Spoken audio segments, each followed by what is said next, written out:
கவி தலைமைக்கும் என்னோடு கவிபாட வருகை புரிந்திருக்கும் கவி உறவுகளுக்கும் என் மறுவணக்கத்தை கூறி இனிதே கவிதைக்குள் நுழைகின்றேன். கவிதைக்குள் நுழையும் முன் என் வெண்தாடி வேந்தனுக்கு ஒரு வருக வருக என்று ஒரு வாழ்த்து பாடலோடு நுழைகின்றேன். மாறாத மாற்றங்கள் மக்களின் மனதிலே ஆயுதமும் இல்லாமல் அழகாக மாற்றியவரே, தீண்டாமை தீயொளியை தீயில் எரித்திடவே எரிந்து வந்த பெரியார் என்ற சுடரொளியை, விதியை நம்பி மதியை இழக்காதே, கல்லை நம்பி கடனை சுமக்காதே, சிந்தித்து வாழவே சிந்தையில் பெரியாரும் சிக்கித் தவிக்கின்ற மனதிற்கு மருந்துகளாய், காகிதத்தில் விளையாடும் கருஞ்சட்டை கூட்டங்கள், காகிதத்தில் விளையாடும் கருஞ்சட்டை கூட்டங்கள் பெரியாரின் சொற்களிலே பெரிதாய் வளர்ந்ததென்ன? சாதி பேய்களை சங்கிலியிட்டு சாய்த்திடவே பெரியார் என்ற கைகோடலியும் முளைத்ததென்ன?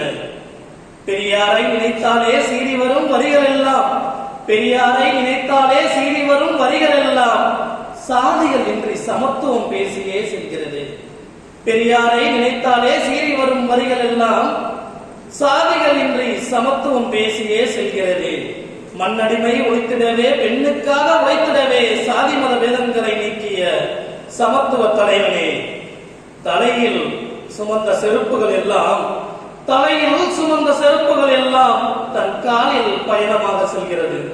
அடிமையில் விளைந்த அடக்கு முறைகளும் அமைதியாய் அடங்கியே பெரியாரின் பின் செல்கிறது. விண்ணில் முளைத்த விடிவெள்ளியே இந்த மண்ணில் முளைக்க மறுக்கையிலே தந்தை பெரியார் என்ற பெருநெருப்பே முன்னை வணங்கிய கவிதையில் நுழைகின்றேன். கூடாது கூடாது கூடாது கூடாது கூடாது கூடாது, உலகில் இக்கொடுமைகள் நடக்கவே கூடாது. சேரிகள் செல்லக்கூடாது, அங்கு செல்வந்தராய் யாரும் கூடாது. கூடி கழிக்க கூடாது, அங்கு குடிக்க நீர் தரவும் கூடாது. இடுப்பு நிமிரவே கூடாது, பலர் இறங்கி அமரவும் கூடாது. கடுப்பு முகத்தில் கூடாது, கடுப்பு முகத்தில் கூடாது, சிலர் கணிப்பினை காணவும் கூடாது. ஊருணைக்கு செல்லக்கூடாது, ஊருணைக்கு செல்லக்கூடாது, சொட்டு நீரும் மறந்த கூடாது. பாரார் படிக்கின்ற பள்ளியை இந்த பசியார் விதிக்கவும் கூடாது. கோயிலுக்கு போக கூடாது, அங்கு யாதொரு வேண்டியும் கூடாது. தீட்டென்று ஒதுக்கிடக் கூடாது, இந்த தீய வழக்கம் ஒருபோதும் கூடாது. சாதி வேற்றுமை கூடாது, பொய்யான சாமிகள் என்பவை கூடாது. நீதி வீழ்வது கூடாது, சோகங்கள் நெஞ்சை பிளப்பது கூடாது. பெரியார் பிறக்காமல் போகாது, பெரியார் பிறக்காமல் போகாது. இந்த சாதி வேற்றுமை அறவே நீங்காது. வாழ்க பெரியார், பெரியார் என்ற பேராசிரம் வாழ்க. நல்லது வாய்ப்பு நன்றி கூறி கவனிக்கிறேன். நன்றி நன்றி. சிறப்பு சிறப்பு, அற்புதமான வரிகள். நீங்கள் செருப்பு பற்றி சொல்லும் போது ஒரு கவிதை சொல்ல வேண்டும் என எனக்கு எண்ணம். ஜெயகாந்தன் சொல்றான் செருப்பை பற்றி. ராசராசர் காலத்திற்கு பிறகு ராசேந்திர சோழனை போல அப்பன் செருப்பு பின்னே மகன் செருப்பு, ராமன் செருப்பு வாரிசு செருப்புகளாய் இருந்தது. பேட்டா செருப்பு போல வேத செருப்பு, மதவாத செருப்பு, வருண செருப்பு, மனுவாதி செருப்பு, மனுநீதி செருப்பு, ராம செருப்பு, வெள்ளை செருப்பும் புது தில்லி செருப்பும், வெள்ளை செருப்பும் அதான் வெள்ளக்கார செருப்பும், வெள்ளை செருப்பும் புது தில்லி செருப்பும், தமிழன் காலை கடிக்கும் கள்ள செருப்பும், தமிழன் காலை கடிக்கும் கள்ள செருப்பும். எந்த செருப்பு போட்டாலும் எங்களுக்கு பொருந்தும் என தமிழர் நொந்து கிடந்த காலத்தில், எந்த செருப்பு போட்டாலும் எங்களுக்கு பொருந்தும் என தமிழர் நொந்து கிடந்த காலத்தில், நொந்து கிடந்த நோய் காலத்தில் வந்த வைத்தியன் ஈவேரா ராமசாமி என்று செருப்பை பற்றி, அதாவது பெரியார் மேல செருப்பு தூக்கி எரிஞ்சிட்டாங்க.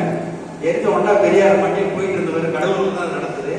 போயிட்டு இருந்தவர் வண்டி திரும்ப பின்னாடி டவுன் சொல்லிட்டார். கூப்பிட்டார், யாராமே ஒரு செருப்பு போட்டவன் இன்னொரு செருப்பு என்ன பண்றது, ஒரு செருப்பு வச்சு என்ன பண்றது, இன்னொரு செருப்பு போடுங்க, தெளிவான இன்னொரு செருப்பு போடுறாங்க. போட்ட உடனே எடுத்து அந்த செருப்பை வச்சுக்கிட்டு அந்த வண்டியில வச்சு ஏழை விட்டாரா. அத்தகைய அந்த செருப்பை போடக்கூடாது என்ற காலம் ஒன்று உண்டு. குறிப்பிட்ட குறிப்பிட்ட சமுதாயம் மட்டும்தான் செருப்பு போடணும், மீதிலாம் போடக்கூடாது என்ற காலத்தில் அனைவரும் செருப்பு போட்டு அந்த ராமன் செருப்பை மிதித்து நட என்று சொன்னவர் பெரியார். அதனாலதான் இன்னைக்கு அவங்க பெரியாரை கடிச்சு கொண்டாங்கன்னா காரணம் அதுதான். செருப்பு போடக்கூடாதுன்னு அந்த காலத்தை உடைத்தவர் பெரியார். அதே போல துண்டு போடக்கூடாது, நகத்தை தான் வச்சுட்டு போகணும் ஒரு காலம் உண்டு. அதெல்லாம் இளைய சமுதாயம் தெரியாது. அதை உடைத்தவர் பேரறிஞர் அண்ணா தான். கிராமங்கள் தோறும் சேரிகள் தோறும் ஒதுக்குப்புறங்கள் இருந்த அத்தனை சமூகத்தையும் திரட்டி அனைவருக்கும் தோளிலே துண்டு போட்டு மரியாதை செய்து கொடியேற்றி வைத்த பெருமை அண்ணாவுக்கு தான் சார். அதனால்தான் இன்றைக்கும் அண்ணா அழியாமல் நம்மால் பேசப்படுகிறார், பெரியார் பேசப்படுகிறார்.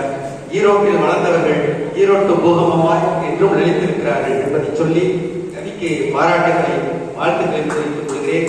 அடுத்து சகோதரி சக்தி லீலா அவர்களை கவிபாட அழைக்கிறேன். சிறப்பான கவிஞர், நிறைய கவியரங்களில் கவிதை பாடி எங்களை எல்லாம் மகிழ வைத்திருக்கிறார். எனது பாட்டனின் பெருமைகளை கவியாளத்தை கொட்டுமாறு அன்போடு கேட்டுக்கொள்கிறேன்.